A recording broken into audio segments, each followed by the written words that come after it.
사랑하는 성도 여러분, 주님의 이름으로 여러분들을 환영합니다.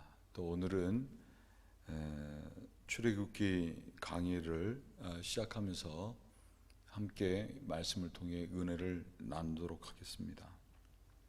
오늘은 첫 번째 시간으로 하나님을 경외하는 자의 복이라는 제목입니다. 창세기, 출애굽기, 레위기, 민수기, 신명기 를 가리켜서 모세 오경 혹은 토라라고 합니다. 토라의 의미는 하나님의 가르침이라는 뜻입니다. 하나님의 백성으로서 우리들이 이 땅에 살아갈 때 마땅히 감당해야 할 것을 모세 오경이 가르쳐주고 있다는 의미입니다. 그 중에서도 우리가 살펴보고자 하는 출애굽기는 배경이 오늘날 세상을 상징하는 애굽에서 종살이 하던 이스라엘 백성들이 자유케 되어 하나님이 약속하신 젖과 꿀이 흐르는 가나안 땅으로 나아가는 이야기입니다. 이런 출애굽기는 야곱의 아들들로부터 이야기가 시작이 됩니다. 창세기 말씀을 보면 야곱은 노년에 11번째 아들 요셉을 얻습니다.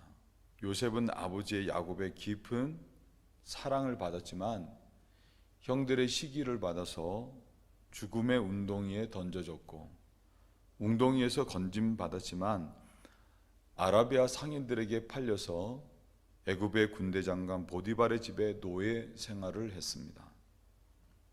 또 요셉은 보디발의 아내의 모함을 받아 감옥에 갇히기도 했습니다. 감옥에 있던 요셉은 아무도 해석하지 못하는 애굽의 왕의 꿈을 해석함으로써 왕으로부터 인정을 받아서 애굽의 총리가 되어 나라를 다스리게 됩니다. 요셉은 7년의 풍년을 잘 다스렸고, 그 다음부터 시작된 흉년으로부터 굶주림 가운데 있는 많은 백성들을 구원을 했습니다. 기근의 어려움을 겪는 것은 가나안 땅에 살고 있던 요셉의 아버지 야곱과 그 형제들도 예외가 아니었습니다. 야곱의 아들들이 양식을 얻기 위해 애굽으로 내려왔을 때 첫 번째 형들과의 만남에서 자신의 신분을 숨겼던 요셉은 두 번째 만남에서 형들에게 자신이 형들이 버렸던 요셉임을 밝힙니다. 이에 두려워하는 형들에게 요셉은 이런 말을 합니다. 창세기 45장 5절, 당신들이 나를 이곳에 팔았으므로 근심하지 마소서, 한탄하지 마소서. 하나님이 생명을 구원을 하시려고 나를 당신들 앞서 보내셨나이다. 하나님께서는 야곱과 그 가족들을 구원하시기 위해 자신을 먼저 애굽으로 보내신 일이라는 것입니다. 요셉은 아버지 야곱에게 수레를 보내어 야곱과 형들을 애굽으로 초청합니다. 수레를 보고 응답한 야곱은 그 아들들과 함께 애굽에서 기운 가운데서도 부족함이 없는 복된 삶을 영위합니다. 참 은혜가 되는 말씀입니다. 하나님께서는 우리보다 먼저 앞서 일하셔서 우리를 위해 좋은 것들을 예비해 주시는 여호와 이레의 하나님이십니다. 세상을 지으실 때도 하나님께서는 먼저 하늘과 땅, 또 바다와 육지, 자연, 생물들, 인간의 삶에 필요한 모든 것들을 먼저 만드시고 나중에 사람을 만드셔서 부족함이 없게 하셨습니다. 그리고 무엇보다도 하나님께서는 우리들이 죄와 사망에서 구원받고 참 생명과 복을 받아 누리는 삶을 살 수 있게 하기 위해서 갈보리 언덕 위에 하나님의 어린 양이신 예수님을 준비하셔서 우리를 대신하여 채찍을 맞게 하셨고 십자가에 못 박혀 죽게 하심으로써 우리의 삶에서 고통과 사망이 물러가게 하셨던 것입니다. 믿으시는 여러분들 되시길 주님의 이름으로 축원합니다. 사랑하는 성도 여러분, 우리들은 지금 내일을 알 수 없는 불확실한 시대를 살고 있습니다. 그럼에도 우리들보다 앞서 좋은 곳으로 준비하시고 인도하시는 하나님을 믿으시는 여러분들이 되시길 진심으로 축원을 드립니다. 그러므로 어떤 경우에도 염려하거나 또 걱정하지 마시고 도리어 믿음으로 인해 하나님께서 우리들보다 앞서 좋은 것들로 일하시는 이 귀한 하나님의 역사를 경험하시는 여러분들이 되시길 거듭 주님의 이름으로 축원을 드립니다.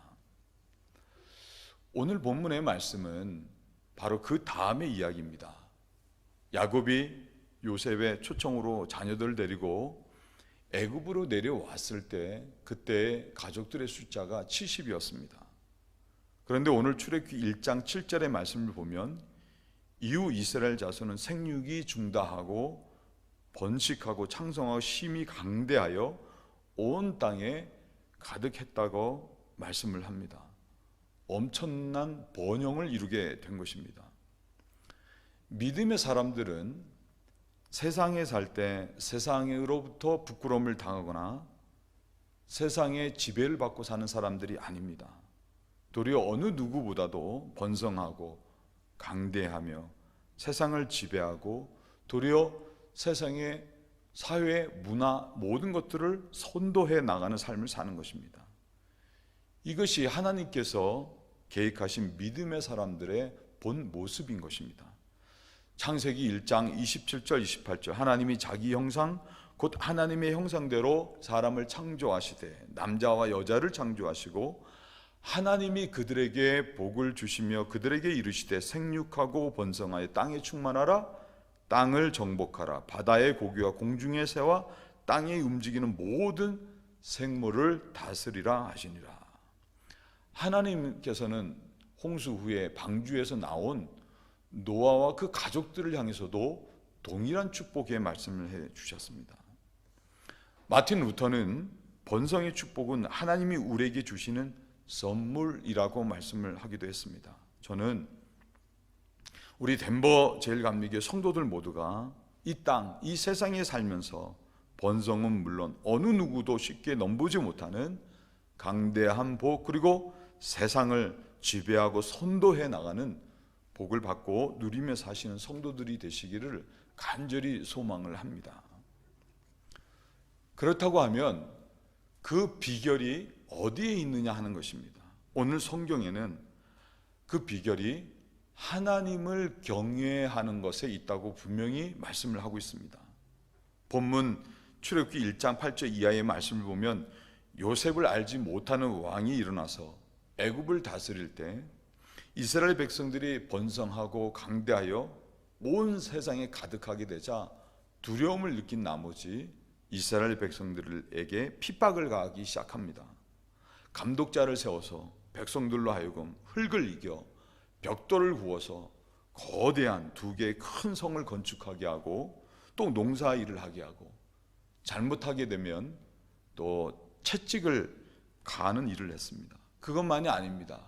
애굽의 왕은 십부라 그리고 부하라고 하는 히브리 두 산파를 불러서 히브리 여인들이 아이를 낳을 때 남자아이를 낳게 되면 죽이고 여자아이거든 그대로 두라고 명령을 했습니다. 그렇지만 십부라 부하 이 두 산파는 히브리 여인들이 사내 아이를 낳아도 그대로 살려두었습니다. 그 결과 오늘 출애굽기 1장 20절 21절은 이렇게 말씀을 합니다. 하나님이 그 산파들에게 은혜를 베푸시니라. 백성은 생육이 번성하고 심히 강대하며 산파는 하나님을 경외하였으므로 하나님이 그들의 집을 왕성케 하신지라. 이스라엘이 더욱 번성하고 강성하게 된 이유가 이 두 산파가 하나님을 경외해서 남자아이들이 태어나도 그대로 살린 것 때문에 하나님께서 은혜를 베풀어 주셨기 때문이라고 말씀을 하고 있는 것입니다. 이처럼 하나님을 경외하는 삶에는 번성케 됨과 세상의 사람들이 무시 못하는 강성함, 그리고 하나님이 이렇게 영광이 되는 그런 복이 있는 것입니다. 아브라함은 하나님께서 그에게 100세에 얻은 아들 독자 이삭을 모리아 산의 번제로 드리라고 하셨을 때 아브라함은 어떤 대꾸, 반문, 의문도 없이 그대로 순복했습니다. 모리아 산에 도착한 아브라함은 단을 쌓고 그 위에 독자 이삭을 결박해서 올려놓고 칼을 뽑아 내리쳤습니다. 그 순간 하나님께서는 얼마나 급하셨든지 큰 소리로 아브라함아 아브라함아 멈춰라 하시고는 이렇게 말씀을 하십니다. 창세기 22장 12절 네가 네 아들 네 독자라도 내게 아끼지 아니하였으니 내가 이제야 내가 하나님을 경외하는 줄을 아노라. 아브라함은 하나님을 경외했다는 것입니다. 하나님께서는 아브라함이 그렇게 자신을 경외하는 것을 아셨던 것입니다. 그때 아브라함이 눈을 들어 둘러봤더니 수풀에 뿔이 걸린 수양이 있어서 그걸 가져다 번제를 드렸는데 이후 하나님께서 두 번째로 그에게 나타나 약속의 복을 주십니다. 창세기 22장 16절 18절 가라사대 여호와께서 이르시기를 내가 나를 가리켜 맹세하노니 내가 이같이 행하여 내 아들 내 독자를 아끼지 아니하였은즉 내가 내게 큰 복을 주고 내 씨로 크게 성하여 하늘의 별과 같고 바닷가의 모래와 같게 하리니 내 씨가 대적의 문을 취하리라. 또 내 씨로 말미암아 천하 만민이 복을 얻으리니 이는 내가 나의 말을 준행하였음이니라 하셨다 아니라. 아브라함이 하나님을 경외한 것 때문에 번성함은 물론 대적의 문을 얻는 강대함, 세상을 지배하고 선도하는 복된 삶이 됐던 것입니다. 오래전에 한국의 KBS 방송국에서 미국의 명문가 위대한 유산의 비밀이라는 제목으로 250여 년 전 노스댐프턴 교회의 담임 목사였고 그리고 미국의 대부흥을 이끌었던 조나단 에드워즈 목사님의 가문에 대한 이야기를 방송한 적이 있습니다. 조나단 목사님으로부터 8대를 거쳐 내려오면서 부통령이 1명, 주지사가 3명, 대학 총장이 13명, 인구 600만 이상의 대도시 시장이 3명, 장차관이 82명, 변호사 149명, 판검사가 48명, 의사는 68명, 대학 교수가 65명, 세계적인 사업가 75명, 뛰어난 발명가 25명, 그리고 목사 166명을 배출했다고 합니다. 방송의 요지는 무엇이 이 가문으로 하여금 이처럼 위대한 가문으로 만들었을까? 그것을 찾아보는 것이었습니다. 기자가 노스탬프턴 교회의 현재 담임 목회를 하고 있는 목사님을 찾아서 인터뷰를 했습니다. 그 목사님이 대답하시기를 조나단 목사님으로부터 시작된 신앙의 유산 때문이라고 대답을 했습니다. 하나님을 경외하는 신앙의 유산이 가문 대대로 흘렀기 때문에 위대한 가문이 될 수 있었던 것입니다.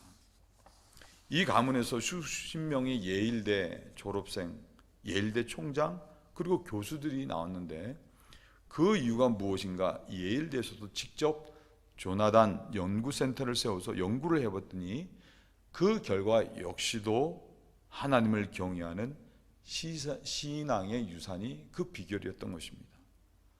조나단 목사님은 자녀들이 성경을 제대로 읽을 수 있도록 히브리어, 헬라어 언어를 가르쳤고 식사를 마치면 어김없이 소파에 앉아서 하나님 말씀 성경을 읽었습니다. 자녀들은 부모가 언제나 하나님께 예배드리는 모습을 보면서 자랐던 것입니다. 그런 자녀들이 어른이 돼서 계속해서 하나님을 경외하는 믿음의 삶을 산 것 때문에 8대에 거쳐 오늘날에 이르기까지 위대한 신앙의 가문을 이루게 됐다는 것이 방송의 결론이었습니다. 우리가 잘 아는 시편 128편 1절 2절 말씀을 보면 여호와를 경외하며 그 도를 행하는 자마다 복이 있도다. 내가 내 손이 수고한 대로 먹을 것이라. 내가 복되고 형통하리라 말씀을 했습니다. 하나님을 경외하는 삶에는 부끄러움을 당하지 않고 도리어 번성하고 강대해서 세상을 선도해 나가는 그런 믿음의 복된 삶을 살아가는 것입니다. 하나님을 경외하시는 믿음의 삶을 통해서 여러분들 모두가 하나님이 약속하신 복이 대대로 이어져 받고 누리는 그러한 믿음의 가문을 이룰 수 있으시길 주님의 이름으로 축원을 드립니다. 그렇다고 하면 하나님을 경외한다고 하는 것이 어떤 것일까? 경외하다라고 하는 말은 히브리어로 야레라고 하는 말입니다. 그 뜻은 두려워하다, 존경하다라는 의미가 있습니다. 따라서 하나님을 경외한다고 하는 것은 먼저 하나님을 두려워할 줄 아는 것을 의미합니다.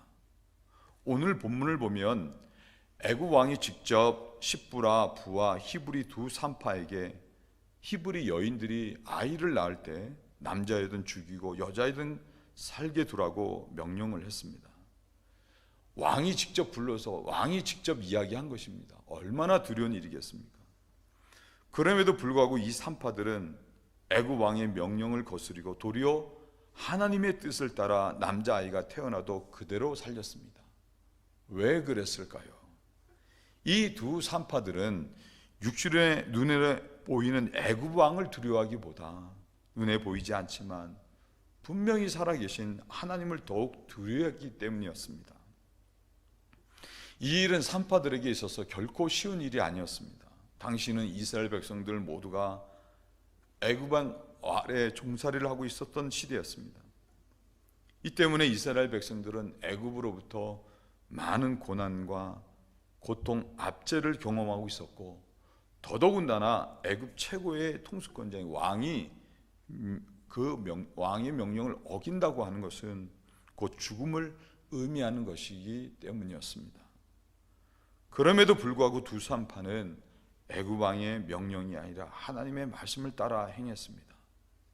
그 이유는 그들은 사람을 두려워한 것이 아니라 하나님을 두려워했기 때문이었습니다.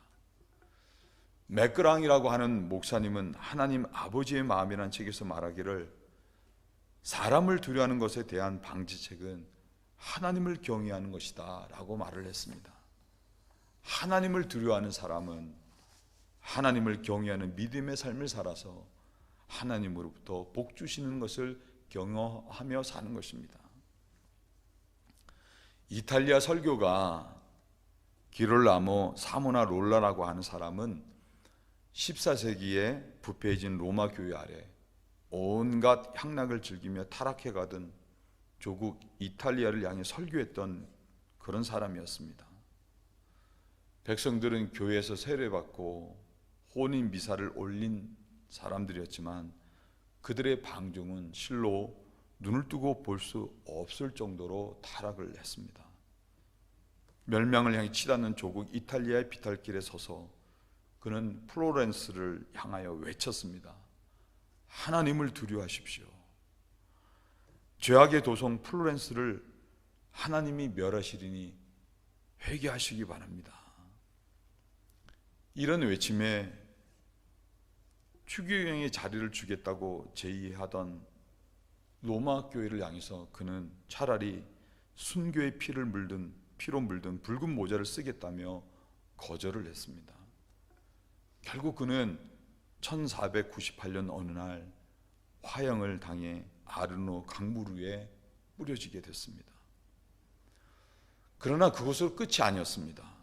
그의 선포는 사랑이라는 교리에 창sel에 갇혀있는 나약한 하나님이 아니라 순결을 상실해버린 교회를 향하여 진노하신 어미로우신 하나님을 선포했던 일이었습니다.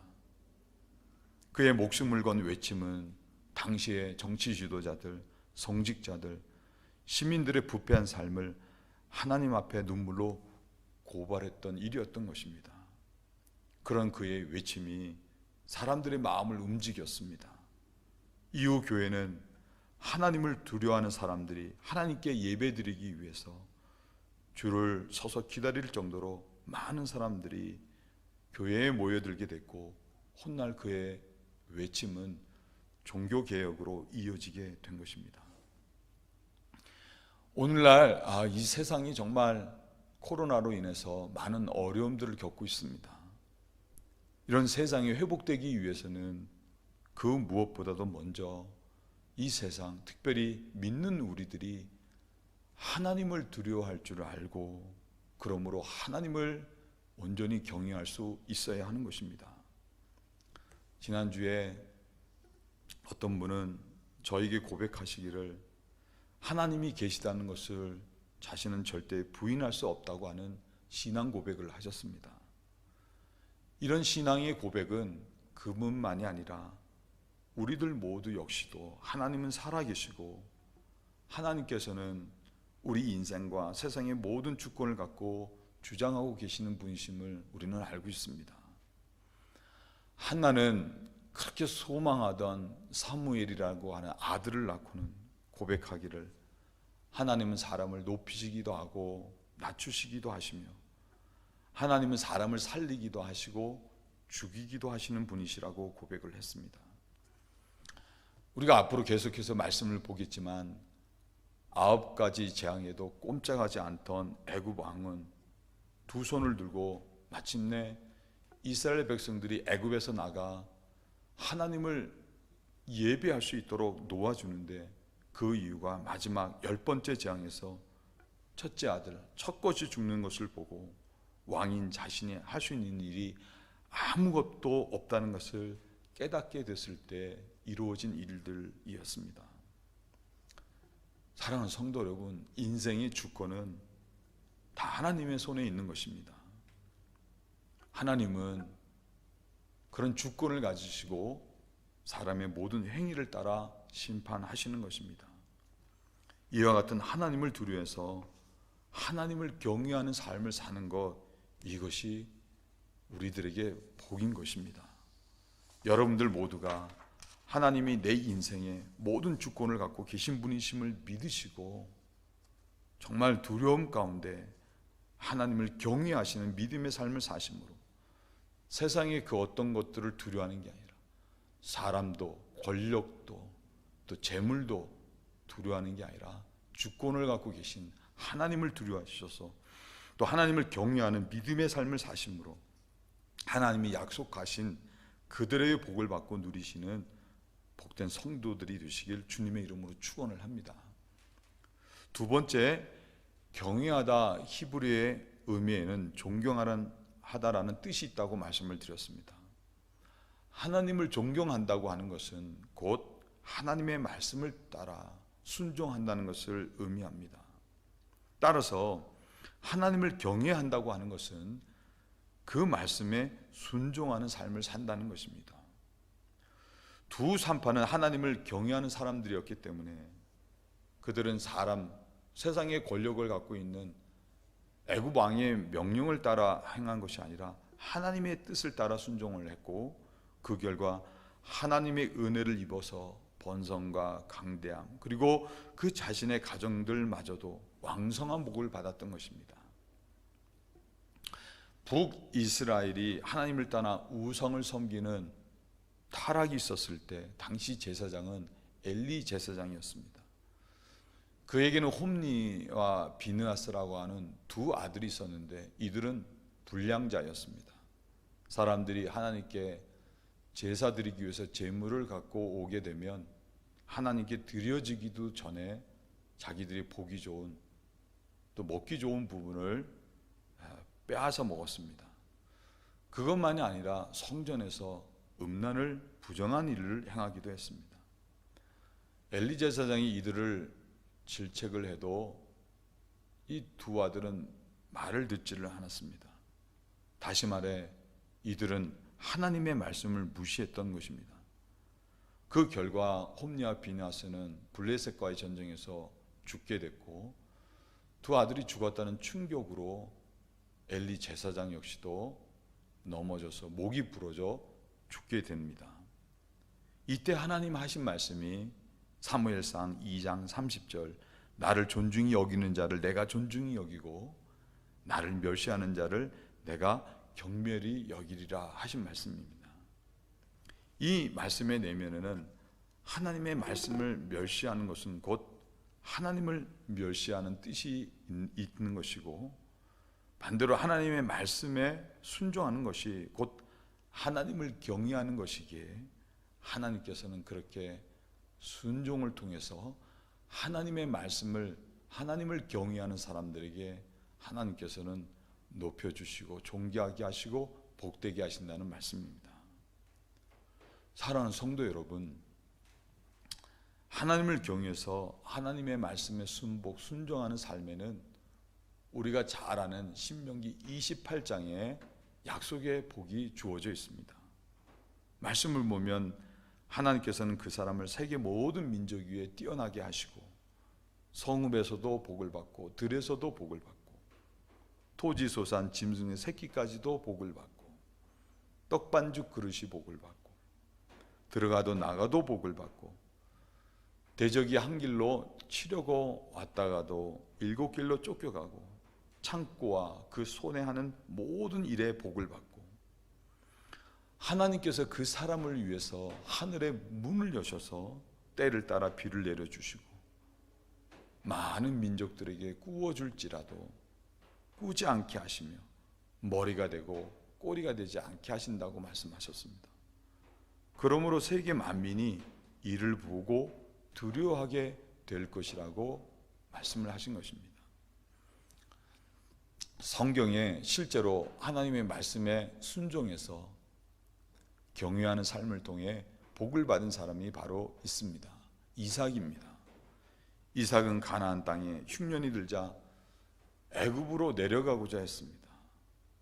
우리들도 이삭과 같이 어려움을 당하게 되면 세상적인 방법, 또 인간적인 생각, 또 믿음이 연약해져서 믿음이 내려가려고 하는 그런 경우들이 있습니다.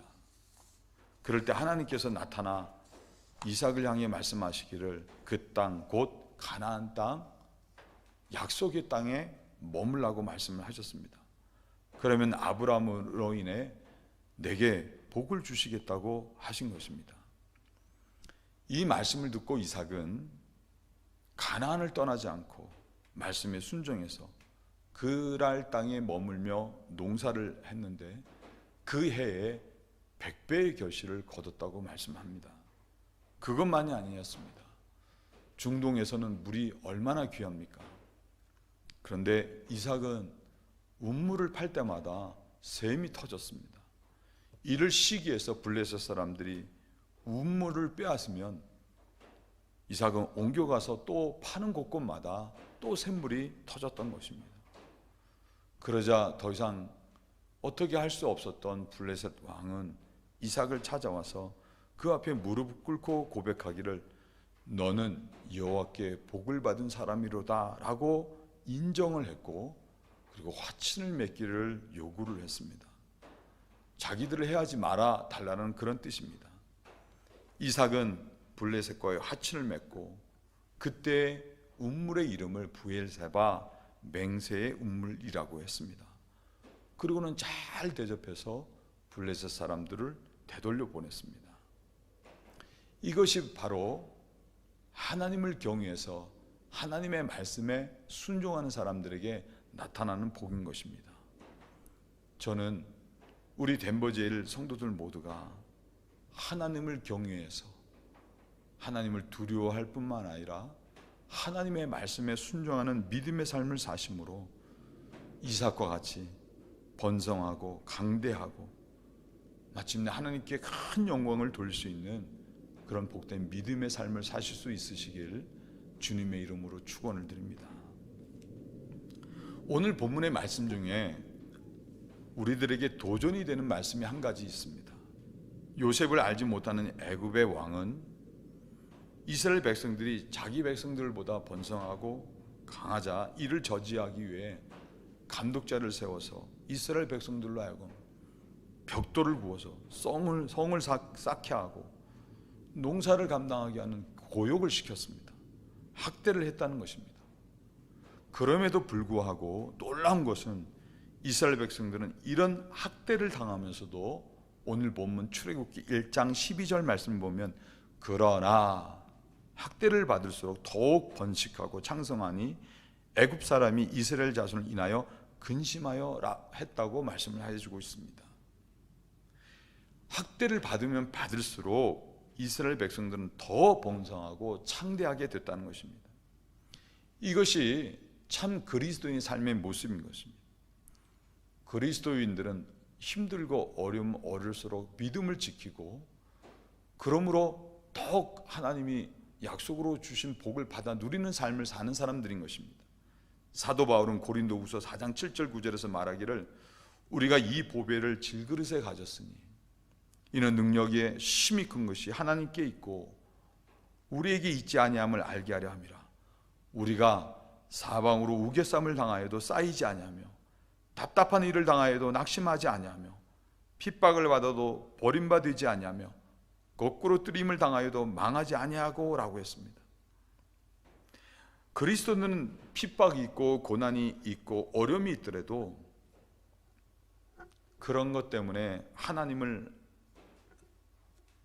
없다, 믿음이 짜버려서 안 믿겠다, 교회를 다닌다 안 다닌다 그러는 것이 아니라 우리 안에 모든 것을 하시는 하나님, 독생자까지 아낌없이 십자가에 내어주신 하나님이 나와 함께 하시고 나를 지키시는 것을 믿는 것 때문에 어려우면 어려울수록 더욱 하나님을 경외하는 믿음의 삶을 사는 것입니다. 초대교회 성도들이 그런 믿음의 삶을 살았습니다. 로마의 황제들이 예수님을 주로 경배하는 그리스도인들을 미워해서 여러 가지로 핍박을 가했습니다. 톱으로 켜서 죽이고 불질러서 죽이고 사자에게 던져 주어서 죽이고 그럼에도 불구하고 주님을 예배하는 그리스도인들의 믿음은 조금도 식어지지 않았습니다.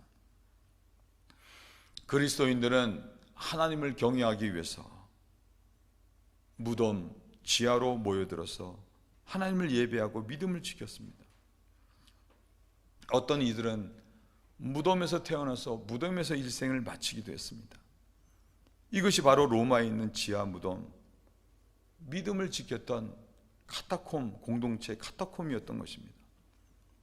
그리스도인들은 밟으면 밟을수록 부처처럼 다시 일어났습니다. 그 결과 313년에 콘스탄틴이 그 기독교를 국교로 인정하면서 오늘날 기독교의 부흥과 전 세계의 복음이 확장될 수 있었던 것입니다. 오늘날 예수 믿는 사람들은 너무 연약한 온실에서 자란 화초와 같이 연약한 믿음을 가지고 있다는 생각이 있습니다. 조금만 힘들어도 믿음을 저버릴 때가 있고 우리가 간혹 부르는 찬송과 같이 작은 고난에도 금세 지쳐버릴 때가 많은 것입니다.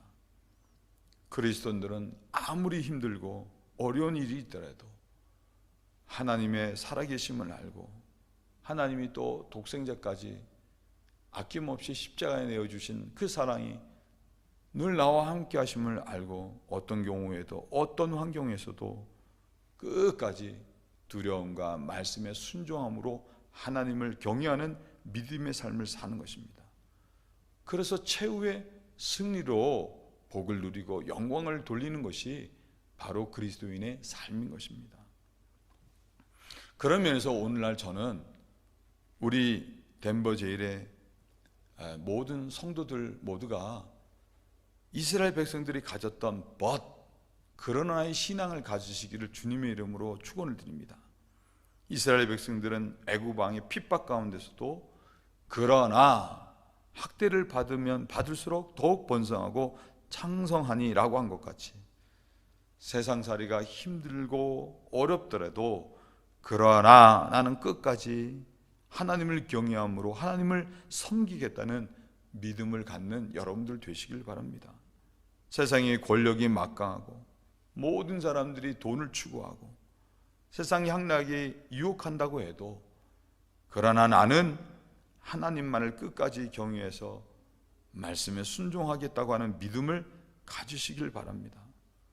그러므로 그러나 학대를 받을수록 더욱 번성하고 창성하니 라는 오늘의 말씀과 같이 하나님께서 그런 여러분들을 위해 일하심으로 정말 세상의 사람들이 놀라는 번성과 강대함과 그리고 세상을 선도해 나가시는 그런 복을 받아 누리시는 여러분들 되시기를 바랍니다.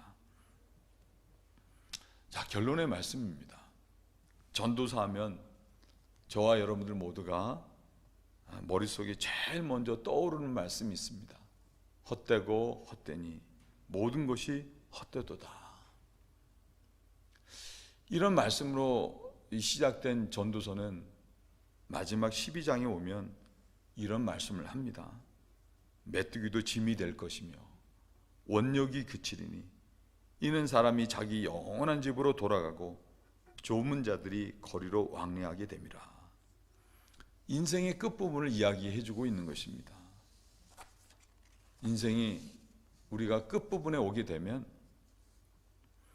메뚜기가 어깨에 내려앉는데 그런 메뚜기조차도 무겁게 느껴진다는 것입니다. 장수하시다가 하나님의 부르심을 입은 우리 연세 많이 드셨던 권사님들을 보게 되면 정말 이 말씀이 사실이라는 것을 실감을 하게 됩니다. 어떤 권사님은 목사님 저 청소기를 새로 사려고 합니다. 왜 그러세요? 라고 물어봤더니 백큐음을 하는데 청소기가 너무 무거워서 못하겠어요. 그래서 가벼운 걸로 사려고 합니다. 그래서 가벼운 걸 사셨어요. 근데 그것도 얼마 가지 못해서 아예 청소기를 사용하지 못하고 나중에는 남의 손을 빌려야 되셨습니다. 어느 날은 새 숟가락이 무겁다고 들기 힘들다고 다른 가벼운 것들로 바꾸셨는데 역시 그것도 오래가지 못했습니다. 이것이 인생입니다. 원욕이 그친다고 합니다. 맛있는 걸 먹고 싶고 세상의 즐거움도 찾고 그렇던 모든 것들이 다 그쳐진다는 것입니다. 전도서의 저자 솔로몬은 계속해서 말씀합니다. 은줄이 풀리고 금그릇이 깨어지고 항아리가 샘 곁에서 깨어지고 바퀴가 우물 위에서 깨어지고 흙은 여전히 땅으로 돌아가고 씨는 그 주신 하나님께로 돌아가기 전에 기억하라. 전도자가 가로되 헛되고 헛되도다 모든 것이 헛되도다. 그러면서 마지막에 우리들에게 이렇게 권면을 합니다.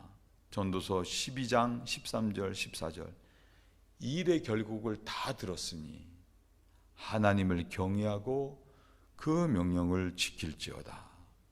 이것이 사람의 본분이니라. 하나님은 모든 행위와 모든 은밀한 일을 선악간에 심판하시리라. 일생을 살면서 모든 것들이 헛되고 헛된데 하나님을 경외하고 사는 것, 이것이야말로 인간이 감당해야 될 본분이라는 것입니다. 그렇게 하나님을 경외하며 사는 인생을 하나님께서는 살피시고 그 행위를 따라 좋은 것들로 보응하신다는 말씀인 것입니다. 사랑하는 성도 여러분, 우리들이 하나님만을 경외하며 사는 것, 그것이 우리 인생의 참 복인 것입니다. 시편 34편 7절에 시편 기자는 여호와의 사자가 주를 경외하는 자를 둘러 진치고 저희를 건지시는도다 라고 했습니다. 여호와를 경외하는 믿음의 삶을 살 때 하나님으로부터 보호하심을 받는 것입니다. 시편 34편 9절 너희 성도들아 여호와를 경외하라. 저를 경외하는 자에게는 부족함이 없도다 라고 말을 했습니다. 우리가 인생을 살다 보면 부족하다고 느껴질 때가 느껴지는 일들이 얼마나 많습니까? 솔로몬은 세상으로 말하면 부귀 영화 모든 것들을 부족함 없이 갖고 누렸던 사람이었습니다. 그러나 그런 모든 것들을 가지고 마음에 원하는 모든 것들을 해봤던 솔로몬은 모든 것들이 헛되고 헛되다고 했습니다. 그렇지만 하나님을 경외하는 믿음의 삶을 사는 것이야말로 절대로 헛되지 않고 또 아무것도 부족함이 없는 그런 참된 복이 있는 인생을 사는 것이라고 우리에게 권면을 해주고 있는 것입니다.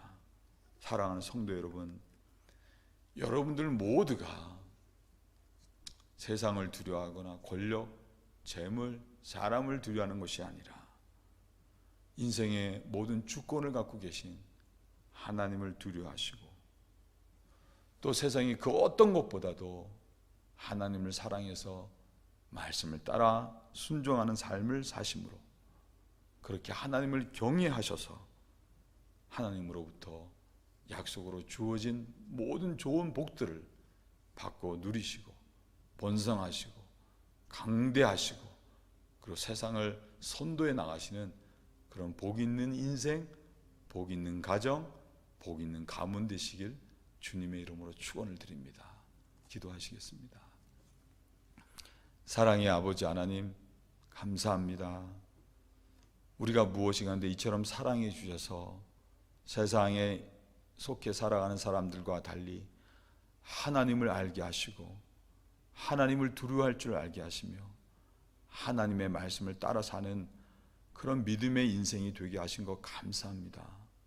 오늘 성경에는 수도 없이 하나님을 경외하는 자에게 복이 있다고 하여 싸우니 우리 덴버제일의 모든 성도들이 오늘 말씀을 마음속에 새기고 모든 삶 가운데 또 어떤 고난과 어떤 어려움이 있더라도 짜부라지는 믿음이 아니라 다시 일어서는 굳건한 믿음으로 하나님을 경외하는 믿음의 삶을 살게 하여 주셔서 그 하나님을 경외하는 믿음으로 말미암아 오늘 약속의 말씀같이 번성과 강대함과 세상을 선도해 나가는 그런 인생이 되도록 우리 하나님 축복하여 주시옵소서. 감사드리며 예수님의 이름으로 간절히 기도드려 싸움나이다. 아멘.